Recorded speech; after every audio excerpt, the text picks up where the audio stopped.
in 3, 2, 1.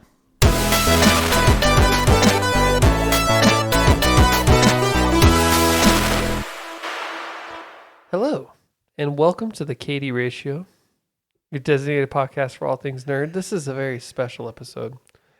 We're going to talk about, we're going to talk about our emotions. Oh. And we're going to just be open. Beautiful. So, Dylan, why don't you kick us off? I'm not going to lie, it's been a rough couple months. Okay, let's move on. We're going to talk about Obi-Wan. All right. Anyways, yes, my name is Kyle, and with me tonight I have somebody. Dylan. And I am not by myself. I always go last. Just so we know. It felt like you were going to say something. I could feel the energy. Okay. All right. So we have a few things to talk about, but one, even though we gave our mid-season review of Obi-Wan, as our viewers know, maybe some of our viewers know, the series has wrapped up. It garnered some controversy, but also I think the last 2 episodes maybe saved a lot of the fan base as well. Dylan, what are your thoughts? I really enjoyed it. I've always been a fan of Obi-Wan as a character. And so I was really happy and excited to hear he was getting his series. And then watching the series, I have to say the first few episodes were kind of...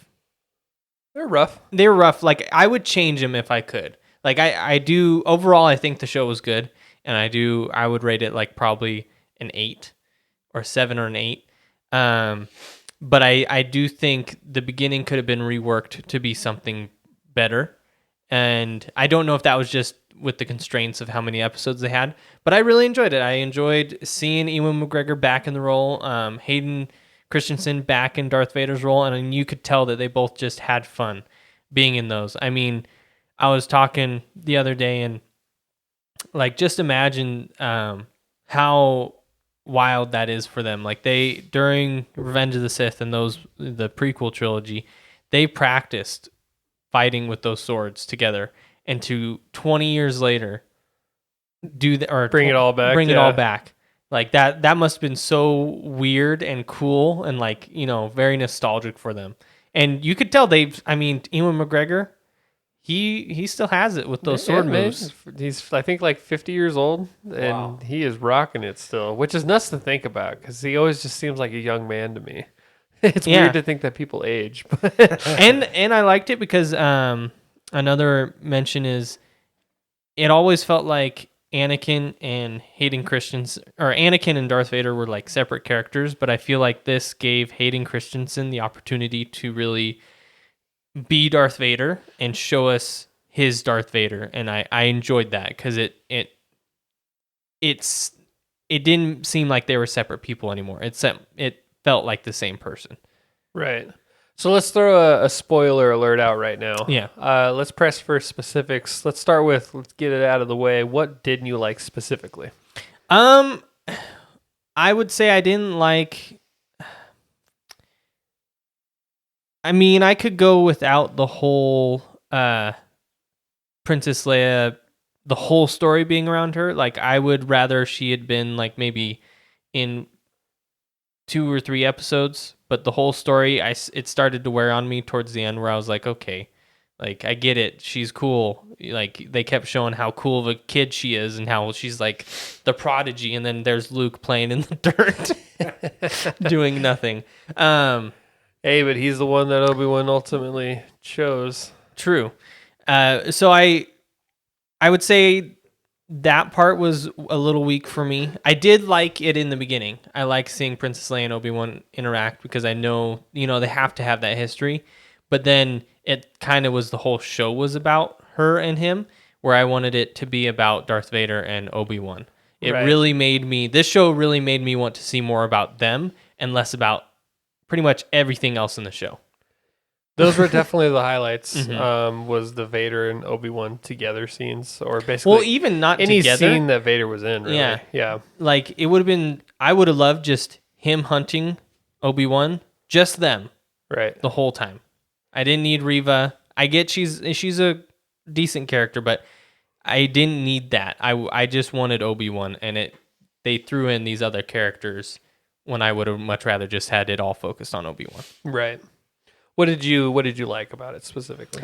I really liked the lightsaber battles. I mean, top notch from Rise of Skywalker or any of the what's that new trilogy called? The sequel trilogy. The sequel trilogy. That's one of the major things it was missing. Yeah. Sure. So I love that. The fights just looked awesome, and seeing actual cool like force power moves and inventive moves on him, and then seeing Darth Vader in his prime was really cool, as well as Obi-Wan in his. I mean, this could, arguably be his prime. Yeah, seeing him actually be good and not like he in the prequel trilogy he had pretty dry lines, and in this one it felt like they gave him more depth, and I really enjoyed that because I really like Ewan McGregor. I think he's a great actor, and I like the shows he's in. So I like seeing him get to be his Obi-Wan.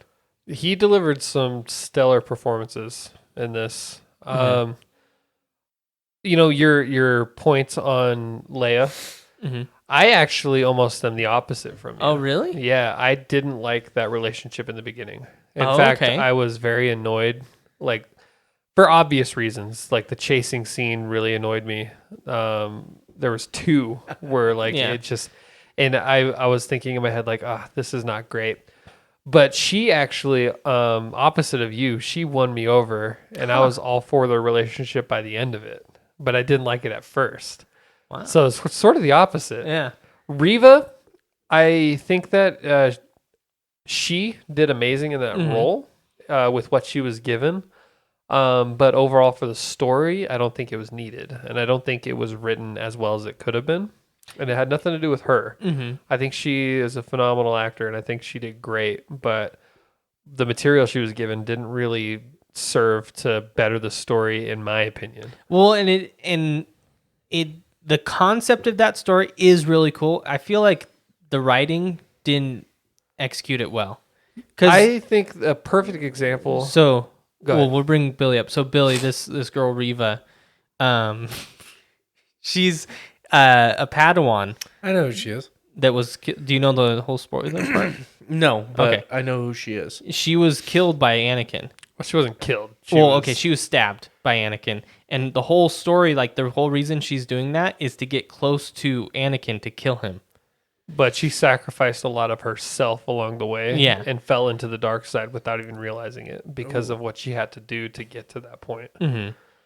So the concept of it, I really like. Like, that is a cool story. But I just felt like there was something missing to where it didn't feel satisfactory at the end. I was just like, oh. I think a better version of that similar story is actually from Jedi Fallen Order. I think that Trilla, the second sister, I think that her arc and her as an Inquisitor was actually more interesting than what they did in this Obi-Wan show. I don't know what specifically makes me think that, but I think I don't know. She was more intriguing to me, and I don't know if it's just the dialogue she was given, if there was something her portrayal. Missing. There's something. I think a lot of it has to do with dialogue. Yeah. Well, and you remind me of another great point. I did feel like this whole season, I was like, did they play Fallen Order? And they're like, let's copy this. Because there's a lot in common. So save for the few high points of like Obi-Wan versus Vader and that kind of thing, it was pretty similar. I think. Order. Even when they go in the Inquisitor base and he's holding the water, I was like, Darth Vader did that. Yeah, it did it. That one also really showcased like the power of Darth Vader, and they did that a lot in this show too. Yeah. But I was all for, so the highlight of the whole series for me, and like no matter how shitty the series could have been, which I don't think it was shitty at all. I actually really liked it, but I understand why maybe it's a bit divisive. But the ending. So after the fight, when Obi-Wan, he finally gets the upper hand on Vader, and he jumps off that rock and he slashes his head, cuts off like half of his mask, and you can see Hayden Christensen's Anakin in there. and the eyes going back and forth between Anakin and Darth Vader, like full Sith and not Sith, like, and the fact that when he was saying dialogue that was more Anakin, Obi-Wan's blue lightsaber was shining onto him, but then as he slowly transitioned into Vader, like, I will destroy you. The red lightsaber. The red lightsaber, the glow of the red took over. It was like a cinematic chef's kiss. It was so good. And both Obi-Wan and Hayden Christensen, or Ewan McGregor and Hayden Christensen, were doing great in that scene. Yeah. They were eating it up. It was really good. And it gave credence to the fact that he had to win that fight. You know, there's some people that are like, you know, Obi-Wan, should he have beat Darth Vader that much? But then in episode 4, one of the first lines Darth Vader says to Obi-Wan is, when last we met, I was the learner, but now I'm the master. He wouldn't have said that line if he didn't get his ass kicked by Obi-Wan, because otherwise, I mean, they didn't have to have this at all, because then it would have still made sense with the Mustafar fight. But I almost like this fight. I go back and forth, but I almost like this fight better than the Mustafar one, which I never thought I would say that. But it was that good to me. And it felt like there was more on the line for Obi-Wan this time around. Like the future of like the Skywalker line and Luke and Leia and like the next generation, and not just the Skywalker line, but just Jedis in general, relied. Like it felt like they relied on him.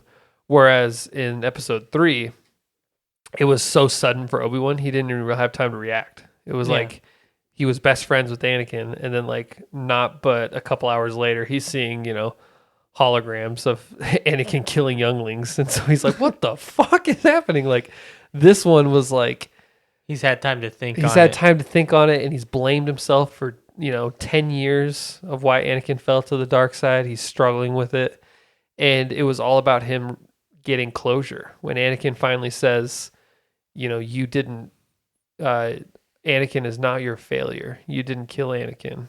I did.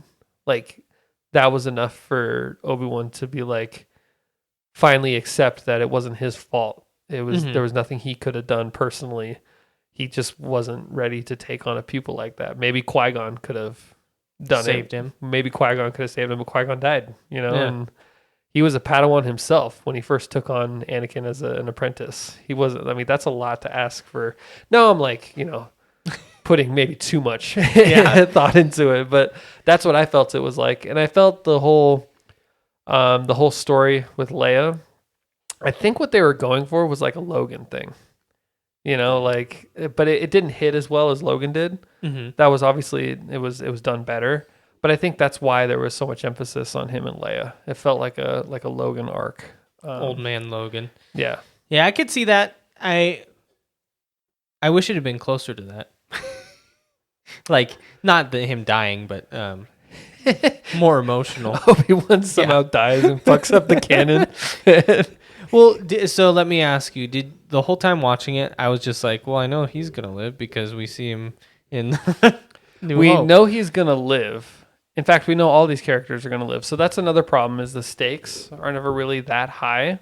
But what we don't know is like what happens in this time frame. Does he ever connect with Qui-Gon? Like, we don't actually know that because they never confirmed it. So there are a few things that they showcased in this series that we didn't know of. And one of the most exciting potentially things to come out of this is his new training from Qui-Gon as a Force Ghost. And at the ending, he said it. Hello there. Hello there. I smiled and I was like, he said it. Yeah. He said it really well too. Yeah.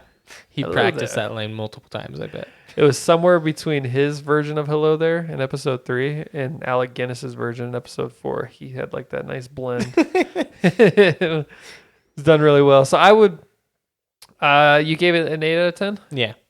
I would probably give it somewhere in that range. I would probably be like 6 out of 10 for the first 2 episodes. First 3 episodes really, and then like the 4th and 5th, like 7, and then the last one was closer to like a 9 out of 10 for me. Well, and that's But it was just that last episode that was a 9 out of 10. yeah, and that's really when we get to see Obi-Wan as a Jedi. In like the first episodes, he's kind of like Just an old man. that has a gun, Yeah. and he knows a little bit of karate. Yeah, but he's like Yeah. disconnected from the Force. And it finally, seeing him go full God mode in the Force was definitely, it did feel a little fan fiction-y, like, because it was so over the top, but I was all for it. Yeah. I was like, you know what, whatever. I'm down for this. I'd still say Mandalorian is at the top of Star Wars like shows for me. Yeah, I'd agree. Season 1. Season 1. Season 2 wasn't bad, but it wasn't as good as Season 1. Yeah. Save for that Luke scene at the end. Oh, that's a pretty good one. That was a really good one. Except for his weird CGI'd face at the end. I don't know what it is, but deep fakers on YouTube tend to do a better job than Disney CGI. Disney seems to do with their de-aging process. All right, well, Billy, you can talk now. You can come out of the cave. We're 2 Star Wars fans. Yeah. And I actually have one question for you guys. The controversy that you mentioned, what's going on in the season finale? You mentioned it. okay, so there's there's some canon breaking things potentially. One is in episode 4, Luke says he's never seen a lightsaber before. He actually says that to Ben, and Reva's like hunting him down in this episode. Now I rewatched it. She doesn't turn it on when I he's don't conscious. think that he actually saw it. Yeah. He's knocked out by the time she turns it on, and I don't think that he could see when he was fighting his uncle. Yeah. He was in the separate room. So I don't think I that's agree with you quite on that. canon breaking. The other one is there is How mild of a canon I know, break but is that's that? dude. Star Wars fans are on another level. The other one is Qui-Gon appearing. He's a at the liar. end. He said he never mind. He's a little kid, Yeah, right. If I that- didn't remember it. like 10 years old. Do you really think that he's paying attention, or he's just trying to survive? Another one is Qui-Gon showing up at the end as a Force ghost. I loved that scene, and in fact, a lot of the Star Wars community likes it as well. Yeah, it was good. Was it But Liam the Neeson? reason, Yeah, it it was was. Liam Neeson. He jumped a fence. Multiple cuts. Oh God. But the reason it's canon breaking is because there was once where George Lucas was asked, like, why didn't he show up in the original trilogy if he was this important to Obi-Wan? And George Lucas threw out an answer, and he was like, well, he never finished his training. So he never learned how to manifest himself as a Force ghost, so you can only hear his voice. And George Lucas said that, and so because he said that, it became solidified canon that Qui-Gon can't manifest as a Force ghost. He can only project his voice. And then this rewrote that. This showed the case that he figured out a way to project himself as a Force ghost. And I'm like, you know what? I don't care. Yeah. I like what George Lucas has brought. And it's from an interview. Yeah, I like what George Lucas has brought to the table, and there'd be no Star Wars without him. But, he's moved on from Star Wars. He's sold it. He's moved on, and I think we need to as well as fans. We're living in a real prime area for Star Wars entertainment. And yes, there's a lot of bad that comes with the good, but there's a lot of good. Mm-hmm. And we can't be nitpicky over things like that. That's my opinion. So that brings me a question, not about Star Wars, but do you guys think after a creative property such as Star Wars is released, do you think the director has control over the canon, or do you think the director, with their intent at the time of filming, would be the canon, so anything they say thereafter would not count? Well, George Lucas, he owned the property, Yeah. right? So I think up until he sold the rights to Star Wars, he had control of the canon. He But was the Tolkien yeah, of but when you sell the rights to your work, you are also selling the rights voice. to the canon, Mhm. and that's a part of the contract. He made like $8 billion off that deal. Poor guy. Yeah. Yeah, he's not struggling by any means. Well, because I saw an argument made. So have you guys both seen The Thing, Yes. the movie? The 80s version? Yeah. No. No? Well, I don't want to spoil it. Oh, I know that that's all the spoilers. I've just never watched it. How dare you? Believe you've talked about it on here before. So I saw this argument made that like, so at the end of The Thing, there's Childs and Macready. So we don't know if one of them's a thing. We don't know if both of them are. We don't know if no one's a thing. And so, the internet's always been like trying to figure it out. And I guess in an interview, the director, or John Carpenter, has said like that, had mentioned that no one is a thing. Or no, he said one of them is a thing. But the argument that people made was that by him saying that doesn't affect anything, because his intention at the time of filming was for it to be unknown. So by him changing his mind now doesn't change what the actual answer is. What do you guys think on that? I think that I can kind of back that idea. Mm-hmm. But you also have to give respect to The creator. Yeah. Yeah. And I think also you have to, for a movie like that, it's tricky. George Lucas was like pretty much, it was all him. That was his world. He created it. He directed it. He wrote like 95% of it.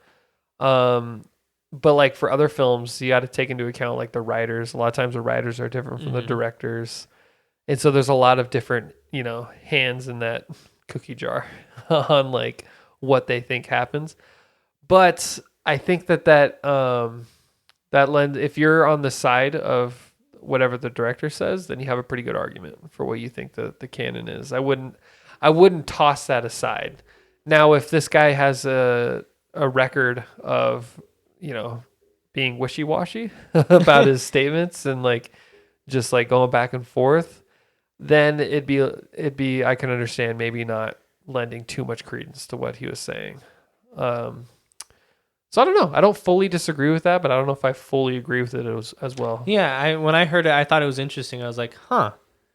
I think once the art is separated from the artist, so like the movie's been created, you have to judge it for its content and not the voices that get attached to it after the fact. So you're fully on the side that he can't change his mind. Right, because the art's already made. Yeah. He can't have any impact. Now they can add story and guidance and stuff like that, but like, something like that where he's kind of like saying, well, one of them, you can still watch the movie and decide for yourself. Now, if like they add context like, oh, well, actually, orcs are, blah, blah, blah, birthed from, tortured elves or whatever. They say that, and Tolkien, I believe, said that at some point, or never gave context, and the movie sort of summarized it or whatever. You have to just take the work for itself. And then if you want to get crazy about lore, you can sort of choose your own path. None of this is all fantasy. Mm-hmm. So choose your fantasy. Choose what to believe in. It doesn't all have to make sense. It's going to be impossible to make. Life doesn't make sense. See, and I mean that's why I really like that movie, is because of its, I really like the endings. Yeah, that you don't know, and it's up to you to make your own decision. I think the best approach to that is actually Christopher Nolan, because he gets asked about Inception all the time. He is always asked about Inception, and his response every time is, I didn't create that movie for me. And he never really answers, what's going on at the end or any of that. He always just says, well, what do you think? Yeah. Because he created that for the viewers. Mm-hmm. He's not going to say something to warp anyone's opinion on what's happening, because I think every person's interpretation of that film may be a little bit different. Well, and even, I mean, not to the same level, but Interstellar, there's a lot of ambiguity as far as like the future humans and what the heck goes on in the last 50 minutes. Yeah. So he's good. Murph! Go on, Tars. Let me hit these strings, and it spells out binary code that then gives you the answer to the universe. Oh, Murph. Murph. My favorite fan theory about that is that when he goes into the fifth dimension, Well, there's a name for it. It's called like the decahedron or something. Tesseract. When he goes into the Tesseract, my favorite theory is that at one point he's not talking to TARS anymore. He's talking to the future humans. And I buy into that because if you listen to TARS seems to know a lot for a robot. He could also just be like dying. I mean, that whole last 15 minutes film could never have happened. He just dies. That's a terrible interpretation of it, but I mean, let's be real here. Yeah, I mean, they had to take liberties with what happens inside, and if you end up in your daughter's bookshelf, then why not? Well, what's his name? Kip Thorne. Yeah. He was the consultant for the film, and he basically had, whether or not something was scientifically sound. And he actually said that when he was discussing it with Christopher Nolan in Interstellar, that there was like a balance and measures of how realistic versus how entertaining. And so Kip Thorne would have to release on some things, but then also he would harden up on some things as well. Be like, And no. there'd be a lot of back and forth. And so there were sacrifices made on both ends to try and find a balance between what's fun to watch and then what's entertaining on a scientific level. And so, yes, there are definitely some liberties in Interstellar, but it was approached from a very logical, way of making a film. Mm-hmm.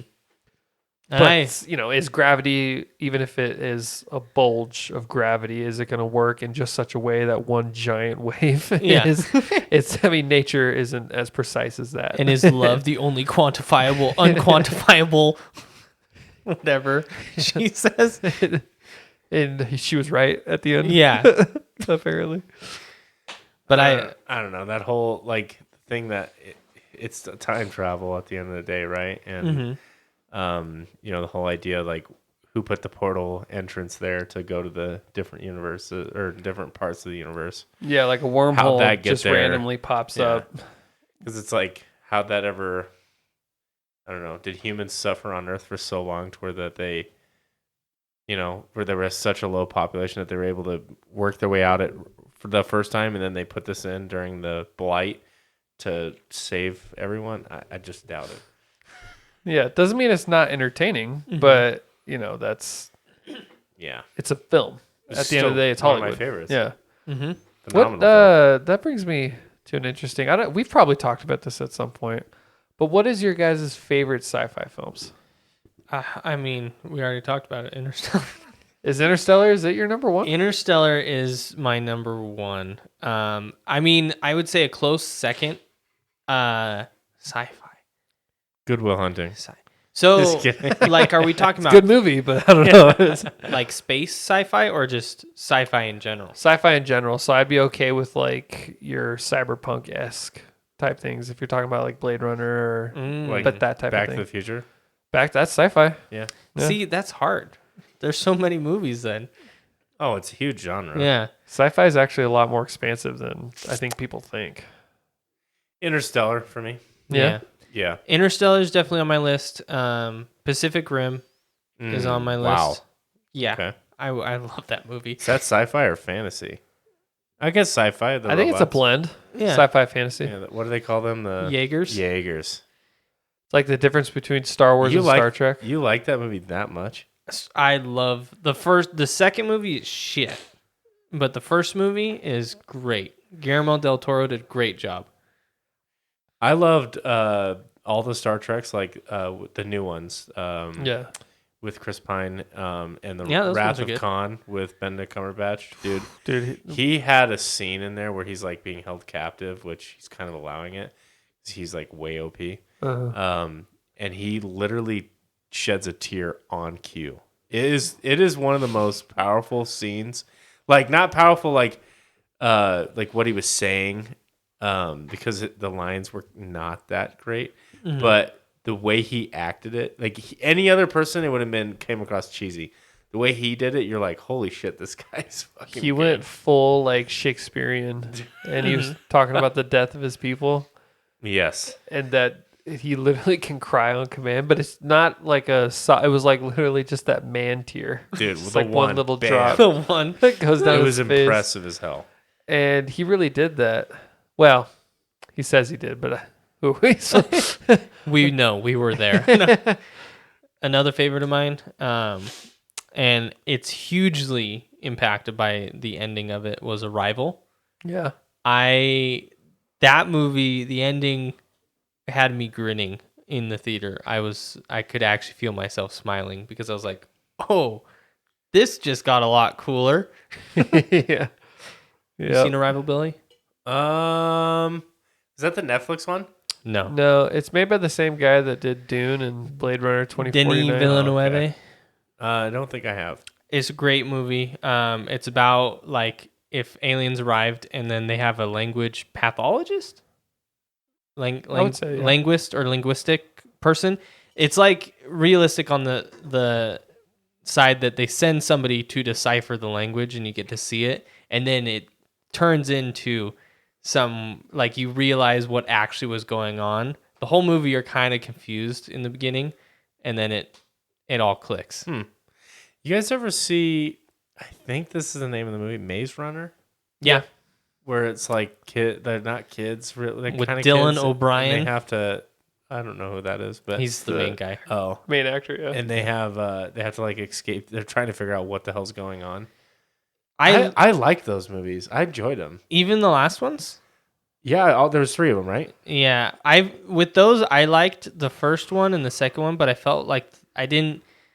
The third one where they escaped to the desert and they were in like the town, yeah. and it kind of it didn't carry the same weight with me. I only ever saw the first one. Yeah, You And didn't like it? I didn't dislike it, but there was a lot of that type of movie coming out at that time. Yeah. yeah, like Hunger teenage. Games. Like young adult novel movie, Yeah. you know, like Hunger Games, Divergent, this Maze Runner. Like there was a lot of that style, and I think it came out. It was trying to ride that wave of Hunger Games because that really made it popular, and I think it came out at the wrong time because it got Mhm. overshadowed. I think, Did you but guys watch Divergence? No, I had never watched it. That was the show that had the video game that also came out, right? I don't know. I don't I'm pretty remember it, sure.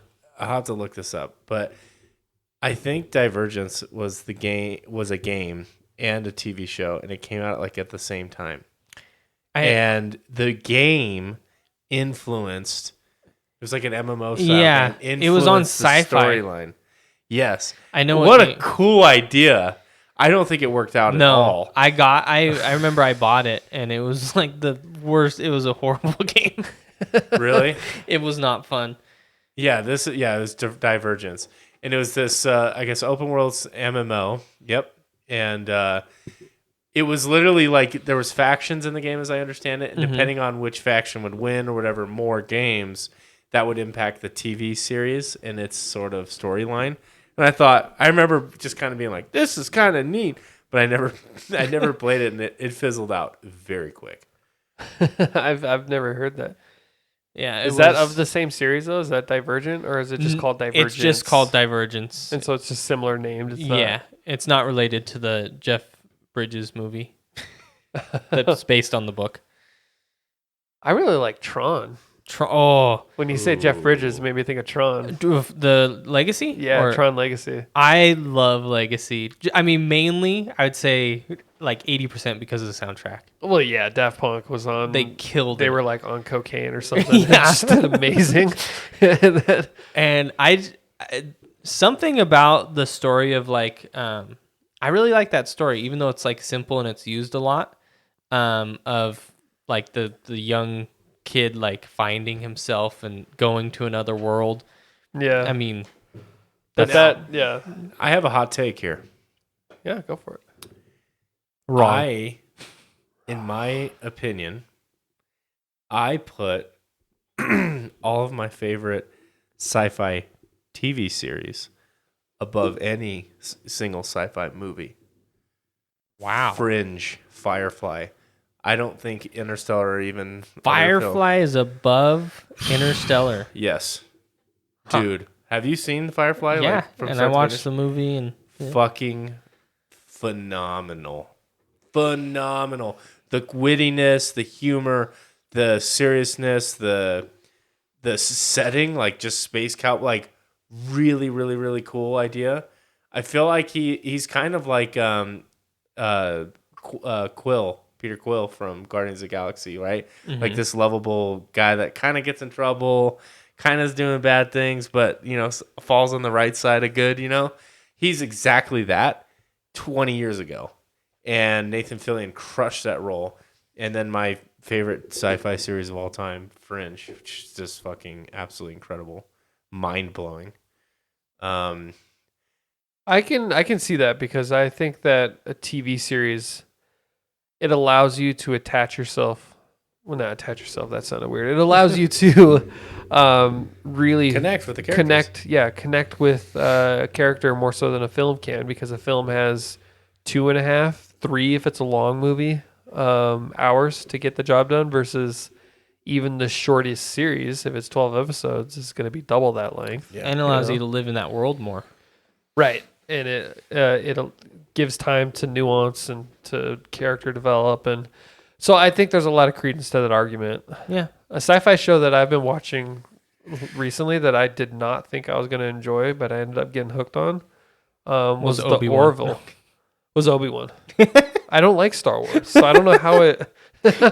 No, but the Orville. So I thought it was going to be like, because it's Seth MacFarlane. Seth MacFarlane. I was like, it's going to be like fucking live action Family Guy in space, is what I was thinking. Not at all. Surprised me. I got hooked. I watched a bunch of episodes, and I started watching the new season on Hulu. Like, he's one of the main reasons why they relaunched Cosmos with Neil deGrasse Tyson. Yeah. He has like a super, I think it's like first love is sci-fi. And he loves Star Trek. Yeah, and so all of the Orville is like an homage and a tribute to Star Trek.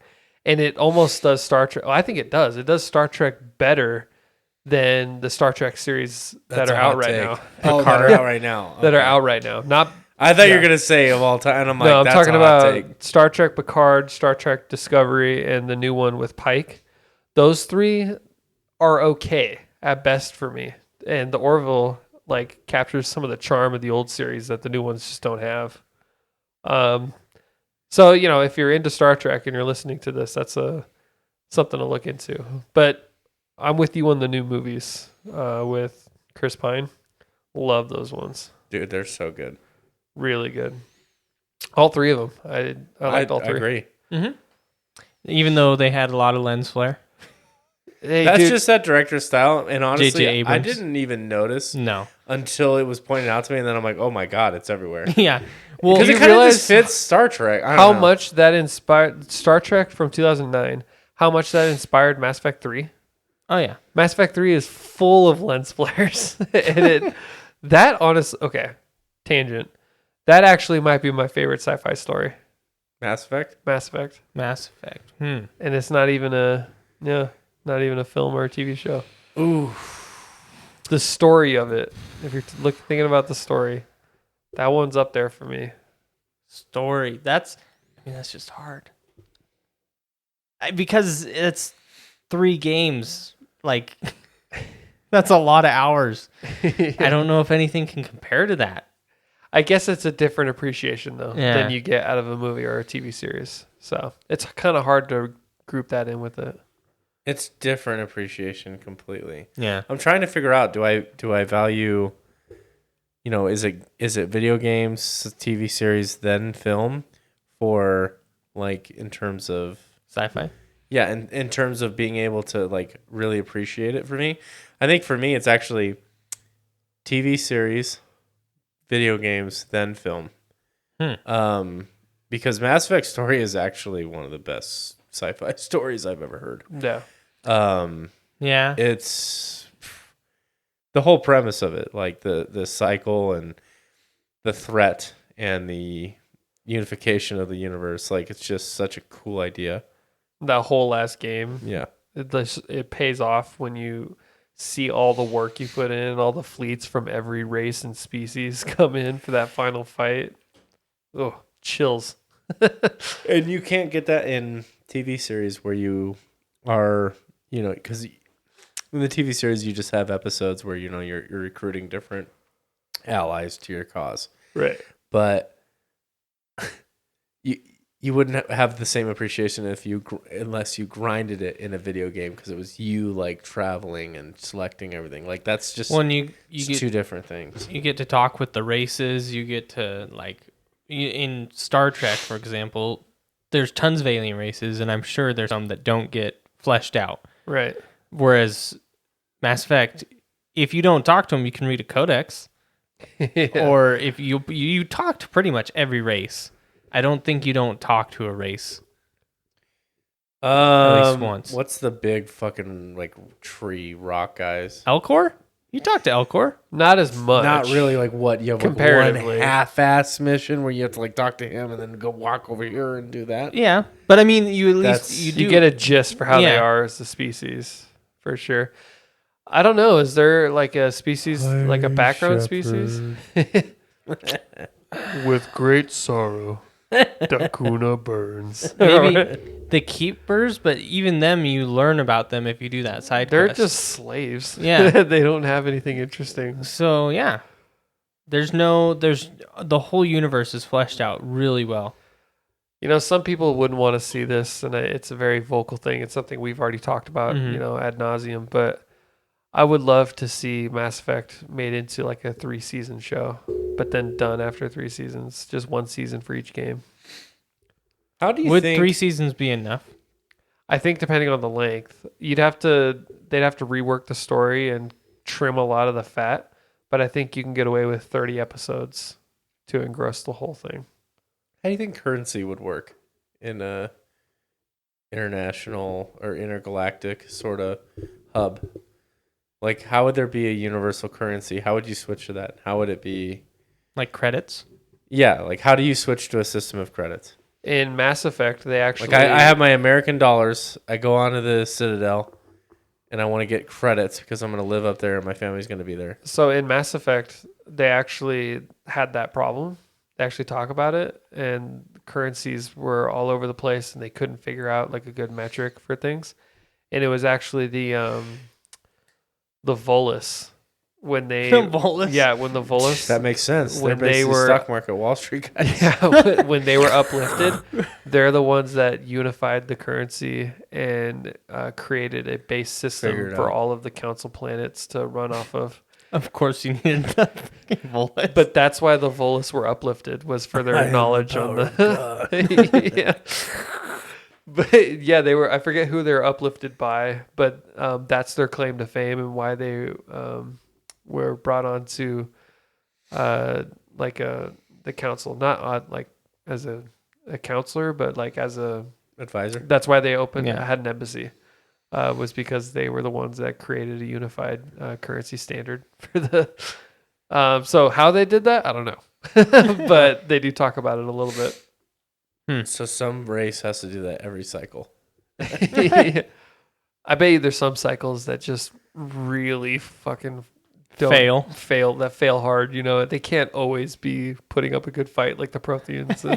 And What if, I wonder, like, if they ever had a cycle where they didn't evolve, and they're like, fuck, I guess. Well, our cycle wasn't that interesting. Like the Protheans was way more interesting. their war lasted like 1,000 years. Right. Yeah. And they were way more effective. Like Yeah. we were not. Like who did we In have? fact- The Asari? We won because of the Protheans. Yeah. Like they're the reason that we. Is it Ansari or Asari? Sorry. Yeah.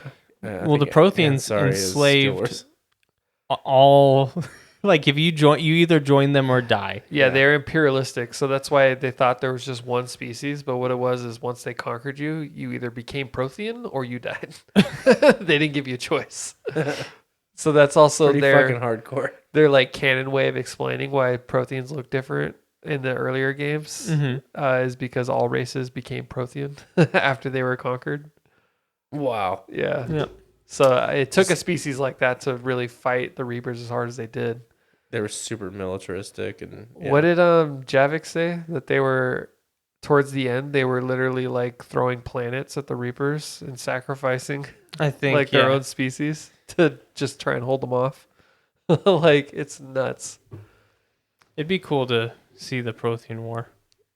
It'd be very somber. I mean, our fight never even starts. Really, I think that's what's the beauty in that game is it's like, it's this build up, but you never actually get there. You hold it off. Yeah, well, in the very first game, you find the Prothean beacon, and that's what warns you that they're going to come in through the Citadel, and that buys you an extra 3 years or whatever it is. But nobody listened. And Shepard's like, the Protheans are coming. Shut up, Shepard. No, they're not. And then the Protheans came. Shepard, help us. Which is pretty realistic. Yeah. What would happen, if we're being honest. You know what to do. I tried to warn you. I love that line when he's talking with Legion, and Legion's like, after our suicide mission, we returned to the Geth consensus, and we warned them of the Reapers coming. And he's like, and they just believed you? And he's like, of course. Like, that must have been nice. Looks right at the camera. That must have been nice. All of Mass Effect 2. said that? Legion said that. Who said that must have been nice? Shepard said that. Okay. Yeah. That's hilarious. Because they're Geth. If you're what you present as logical, they'll just instantly accept it. Less emotional than other species. Yep. And yet they were the ones that asked, does this unit have a soul? Yeah, I'd say Mass Effect's on the top of my sci-fi. And then I don't think I have a TV show that's above any movies. Because I can't say... Did you ever watch Fringe? No. Fringe is really good. Really good. I can't say I've ever had a sci-fi show that ever made me feel like impacted me the same level as a good sci-fi movie like Arrival or Interstellar, and then Tron or Blade Runner 2049. Those at the end, I'm just always like I'm smiling. Versus, I guess, Quantum Leap was pretty good. I'm a big fan of that, Scott Bakula. I like Quantum Leap, but now I just think of a certain meme. I think you know what I'm talking about. Yes. I that show was really good, but sci-fi shows I've seen, there was a lot of potential in Altered Carbon. Oh. See, but that one was kind of tainted for me by the second season. Really? You can't just accept the first season? I do, but my memory was tainted because I watched the second season. If I would have just left it at the first, I'd be like, that was the greatest ever. But now that I watched the second, and it kind of replaced. Did you ever watch Westworld? I've heard really good things about it. I've heard really good things, but I've never watched it. Have you guys ever watched Love, Death, Robots? Yes, on Netflix. That I didn't know what it was until my girlfriend, she watches it, and she's like, can we watch a few episodes? Like, sure. It's the Twilight Zone animated. Yeah, it's Are unique. you serious? Yes, it's the Twilight Zone with animation. Huh. And I love it. I love the Twilight Zone. I guess that's sci-fi. I like the Twilight Zone, like the original. Yeah. In the Rod Serling's narration. Yeah. And so I watched a few episodes of Love, Death, Robots, and I really enjoyed it because it was like, I forgot how much I missed those weird one-off stories where it's like, somebody's just like, what if we did this? And it's like, huh.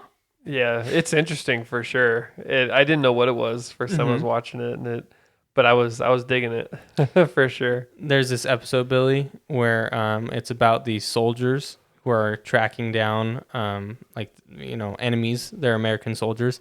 They go in this cave and they find Cthulhu. It's an elder god. It's not expressly Cthulhu, but it's just crazy stuff like that. It's the Elden Beast. Yeah. And it's overcoming their minds and they have to resist it and crazy stuff happens. Huh. Is it I won't say it for, fear of accidentally saying something else, but is it like the Cthulhu type god in South Park? the fractured butthole? Yeah, no.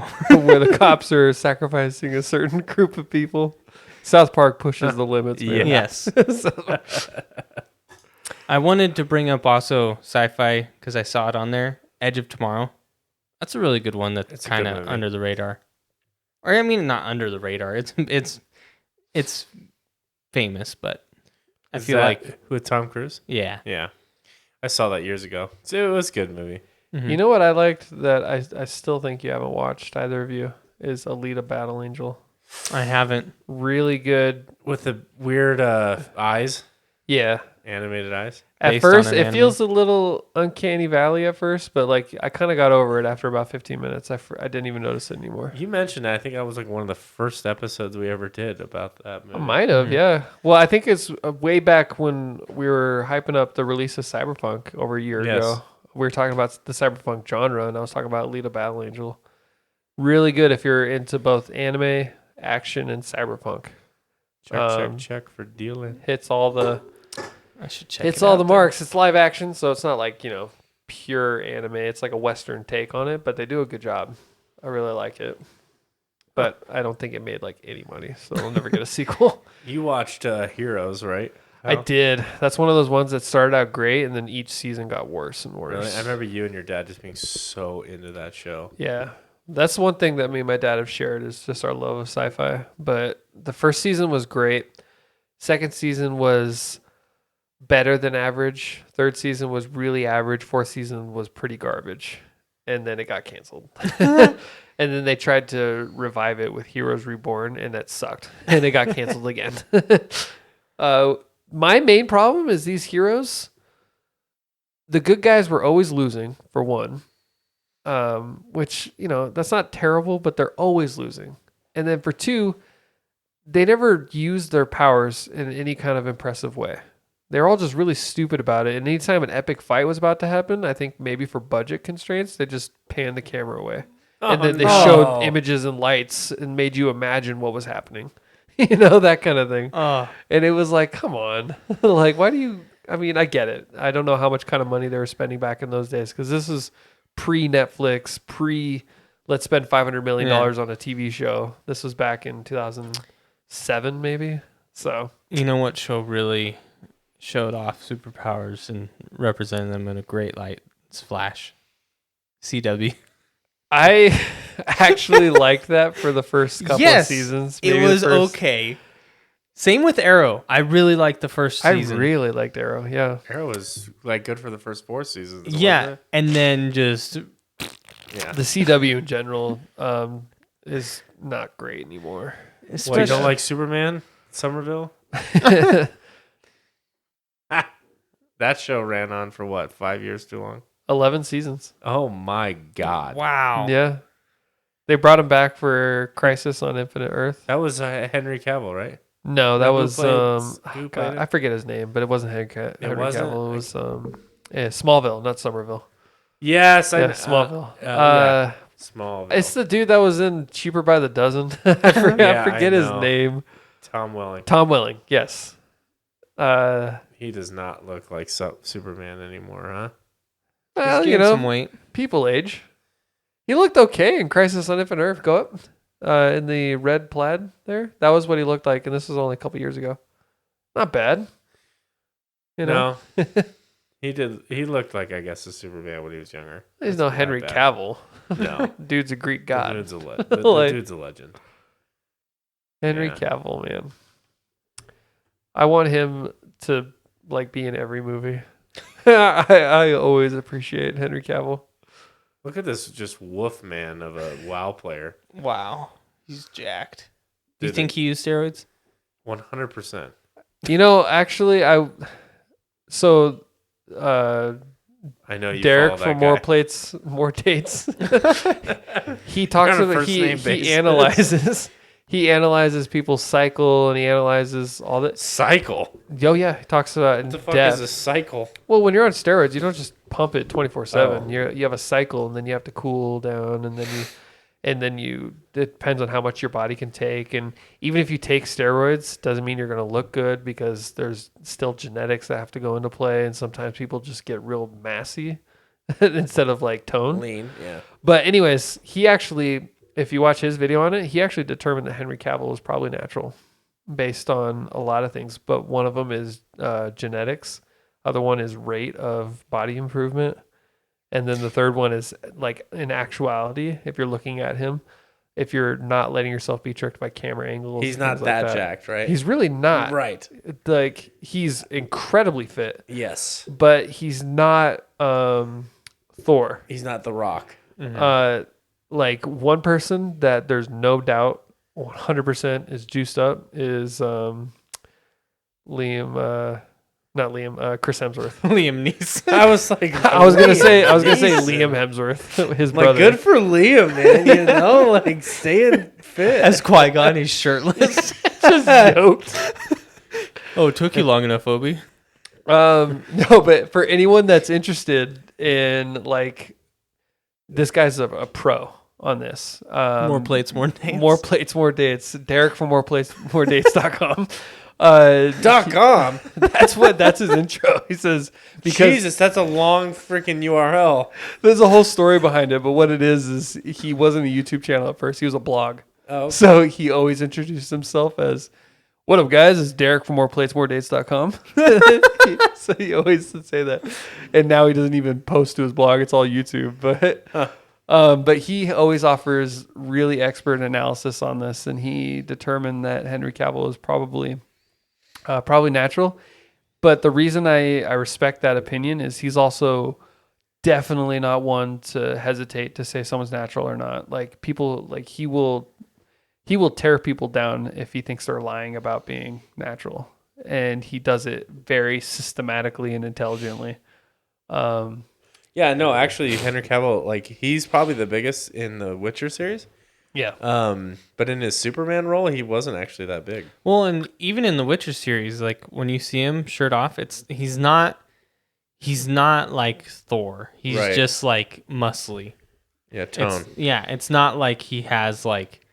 But he has that perfectly jawline. cut. Yeah. That makes it look like he's jacked. That more plates, more dates guy is so funny, though, because he has a different perspective on what's attainable and what isn't, because he's also yoked, but he's openly admitted, like, what he takes and things like that. But he was talking about Chris Hemsworth. His brother? Oh, God. Chris Evans, Captain America. Uh-huh. He was talking about him, and he's like, I really think he's natural. So let's take a look back at this, and let's watch him as he gets out of the machine. And so he steps Captain out. America. Yeah, the Captain America scene, and he's like, not that impressive. And I was like, what the fuck are you talking about? But he's like, look, he's got the love handles, and He does. It was definitely fat muscles. and Yeah. you look at it, and you're like, you know what? He's got a point. Yeah. He's a little bit, chunky muscles. He's a little soft muscly. Not Yeah. saying it's not hella impressive, but he's not, chiseled. Yeah. He's just big. and he was like circling the love handles. And he's like, see right here, this is indicative of natural body image. And I'm like, okay, to me that still looks pretty unattainable. Yeah. But What did he say about Hugh Jackman? He's on roids. Hugh Jackman's a fucking monster. You don't get that size. Huge jacked man. Another thing he brought up is also age. You don't get to be 50 plus and still look like that without having some unnatural supplementation to aid that. It just doesn't happen. So yeah, Hugh Jackman's probably sauced up. Makes sense. I know the only thing I heard about The Rock's him all natural, right? Definitely. was that Hugh Jackman would like dehydrate himself. Oh, for yeah. the big Wolverine scenes. When you say someone's like sauced up or they're on steroids, that shouldn't take away from the fact of how much work they're still putting into it. Mm-hmm. Like, Oh God, it's not like a you cop take out. this stuff and all of a sudden you're just yoked. Yeah. You still got to work your ass off. It just allows and you. it looks just better on Yeah, film. it just allows you to. Wish everyone in Hollywood's on steroids. It allows you to be the best version of yourself physically. But it's not like, you take steroids, you never have to work out, and you're going to look like Chris Hemsworth. You're automatically buff. So that's a misconception, I think. I guess that's actually a thing where people take steroids and don't work out, and it's actually really unhealthy. It's really bad for you, because if you're not, it fucks with your body. That's insane. Like, how could you do that and think you're going to just, be good to go? Do you think the current steroids still decrease your wiener size? That I don't Is know. that ever a thing, really? Like, I know that was the rumor, but I don't know if that's really a thing or if it's just so bodybuilders. I think it became a stereotype because bodybuilders are so massive that they're just in the little Speedos, and by comparison, it looks like they just don't have them. But when you have muscles as big as that, you can have an 8-inch penis, and it still wouldn't look that impressive compared to your leg. Talking about wieners, let's move on to our sponsor for tonight. No, I'm kidding. I was gonna improv that and say yes and keep going, but I didn't have the heart. We're talking about the little blue pill. They decided to pay us. No, they did not. They did not. Clarify that.